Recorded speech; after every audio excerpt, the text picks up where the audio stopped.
सभी ब्रजजनाएं श्रृंगार में हैं और इसी में इधर लाला की छठी का समय आया। भगवान विश्राम कर रहे हैं, पूतना आके सीधे गोद में उठा लेती है। सब लोग अपने काम में लगे हैं और पूतना अपने काम में लगी है। सज्जन लोग सज्जनता में लगे हैं, बांटने में, देने में, लुटाने में, और उस प्रकार के लोग अपने जीवन में लगे रहते हैं। भगवान नेत्र नहीं खोले। संतों ने पूछा भगवान क्यों नहीं नेत्र खोले? वल्लभाचार्य जी अनेक भाव देते हैं, कहते हैं पूतना अविद्या है और अविद्या भगवान की दृष्टि पड़ते ही रुक नहीं पाएगी, इसलिए लीला आगे की करती कैसे? इसलिए भगवान ने लीला करने का मौका देने के लिए आंख बंद कर लिया। यह पूतना विष लगा के आई है अमृत कलश में कि मैं लाला को पैपान कराऊंगी, साथ में विष पिलाऊंगी। भगवान अभी तक किसी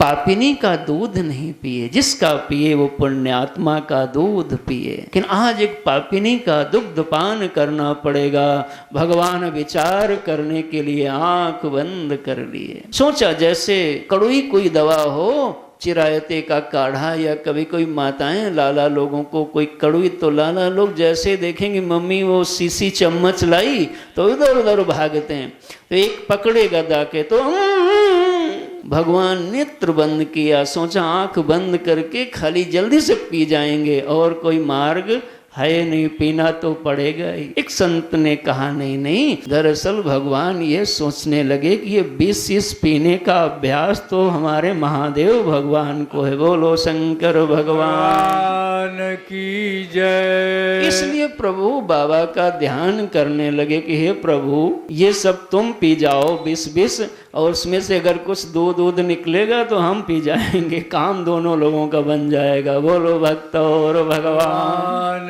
की जय। भगवान के पास में दो ही दृष्टि है, एक कृपा की, एक कोप की। भगवान या तो किसी को कोप से देखते हैं, जिसको कोप से देख ले वो भस्म हो जाता है, और जिसको कृपा से देख ले वो तर जाता है। भगवान ने सोचा अगर मैं इसको कृपा की दृष्टि से देख लूंगा तो भी लीला नहीं हो पाएगी, और गुस्से में कोप की दृष्टि से देख दूंगा तो भी लीला नहीं हो पाएगी। इसलिए भगवान ने सोचा देखना है ही नहीं, आंख बंद कर लिया जाए। बोलो भागवत भगवान की जय। भगवान विचार करने लगे, इसलिए आंख बंद कर लिया कि देखो पहले ही मुझे स्त्री से मुकाबला करना पड़ रहा है। सबसे पहले आए तो हमको स्त्री से ही मुकाबला करने पड़ा। भगवान विचार करने लगे कि यह दुग्ध पिलाएगी, और दुग्ध तो जो पिलाता है वो माँ पिलाती है या धाय माँ पिलाती है, तो इसको कोई न कोई स्थान तो देना ही देना हमको पड़ेगा स्वभाव के अनुसार।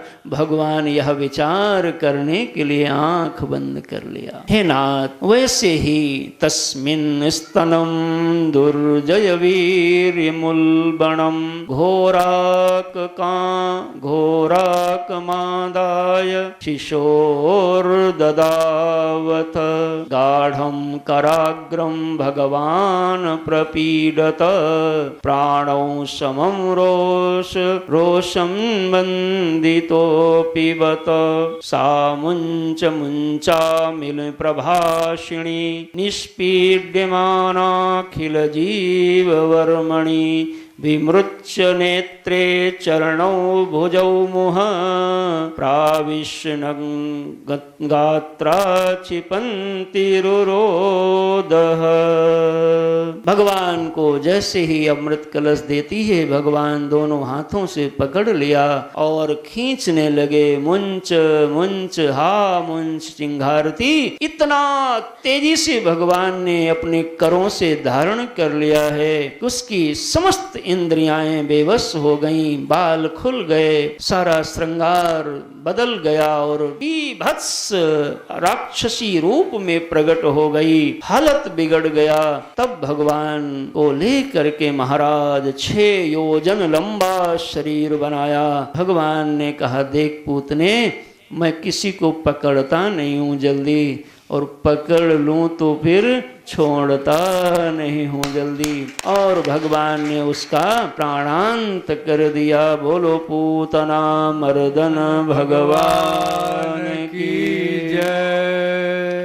उधर बाबा आ रहे थे, इधर हाहाकार मचा। सब लोगों ने कहा यशोदा लाला तो कभी हुए नहीं तेरे, तो तू पालनो ना जाने, अरे लाला कहाँ है। अब सभी महाराज कोई कहे जाने लो, को कहे वाने लो। भगवान वक्षस्थल पर क्रीड़ा कर रहे हैं। ग्वाल बालों ने कहा माँ कन्हई वहां देखो जो शोर हुआ है, वहीं पे उसी भूतनी के ऊपर खेल रहे हैं महाराज। सब लोग दौड़े, मैया आई और सब एक दूसरे को कुछ नुकसान हो जाना तो सब बताएंगे इनकी वजह से हुआ, वो उनकी वजह से हुआ। चलता रहा। मैया ने अनेक दान किया, शुद्धि किया। बाबा आए, परीक्षित जी ने पूछ लिया गुरुदेव ये पूतना आखिर कौन थी, इतना इसको महिमा भगवान ने स्पर्श किया, कोई तो इसकी महत्ता रही होगी। सुखदेव महाराज कहते हैं परीक्षित जी ये जो पूतना इस बार बनी, पूर्व जन्म में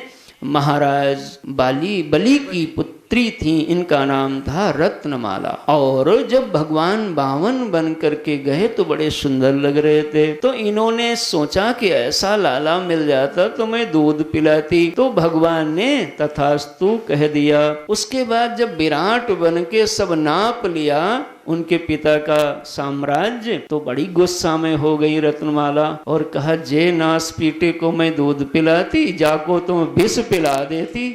भगवान ने कहा तेरा विष भी पी लूंगी महाराज। गुस्सा हो गई। भगवान ने इसलिए उनका दूध भी पिया और विष भी पिया। इस प्रकार से पूतना की लीला को सुखदेव जी महाराज कहते हैं जो इस पूतना लीला को गाता है उसको भगवान मोक्ष प्रदान करते हैं। य एतद पूतना मोक्षम कृष्णस्यार्भक अद्भुतम शृणुयात् श्रद्धया मर्त्यो गोविंदे लभते रतिम।